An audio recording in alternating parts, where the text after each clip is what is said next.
नमस्कार दोस्तों, आज हम बात करेंगे कि अगर किसी देश ने भारत पर टैरिफ यानी इंपोर्ट टैक्स लगाया तो इसका हमारी इकोनॉमी और सेक्टर्स पर क्या असर पड़ेगा। ये टॉपिक बहुत इंपॉर्टेंट है क्योंकि ग्लोबल ट्रेड में टैरिफ एक बड़ी स्ट्रेटेजी होती है। भारत के textile, IT services, steel, chemical और फार्मा सबसे ज्यादा एक्सपोर्ट होते हैं।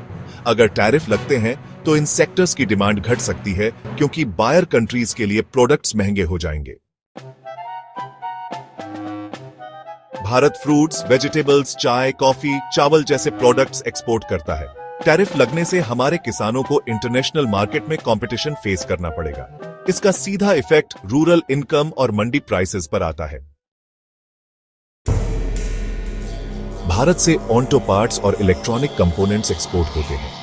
अगर टैरिफ बढ़े तो सप्लाई चेन डिस्टर्ब होगी और इंडियन कंपनीज को नुकसान होगा। साथ ही एफडीआई, फॉरेन डायरेक्ट इन्वेस्टमेंट भी स्लो हो सकता है।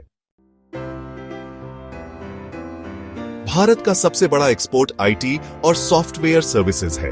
अगर यूएस या यूरोप में टैरिफ या रेस्ट्रिक्शंस आए तो इंडियन कंपनीज के कॉन्ट्रैक्ट्स कम हो सकते हैं। लेकिन आईटी सेक्टर में ग्लोबल डिमांड स्ट्रांग है, इसलिए इंपैक्ट लिमिटेड होगा। जीडीपी ग्रोथ थोड़ा स्लो हो सकता है। जॉब्स और इनकम पर प्रेशर आएगा, खासकर उन सेक्टर्स में जो एक्सपोर्ट पर डिपेंडेंट है। लेकिन भारत का इंटरनल मार्केट बहुत बड़ा है, इस वजह से लॉन्ग टर्म में ज्यादा डैमेज नहीं होगा। तो दोस्तों, टैरिफ लगने का इफेक्ट भारत पर अलग अलग सेक्टर्स में अलग होता है, लेकिन सबसे ज्यादा नुकसान एक्सपोर्ट ओरिएंटेड सेक्टर्स को होता है। आपको क्या लगता है, भारत को अपने ट्रेड को सिक्योर करने के लिए क्या स्टेप्स लेने चाहिए? कमेंट करके बताएं।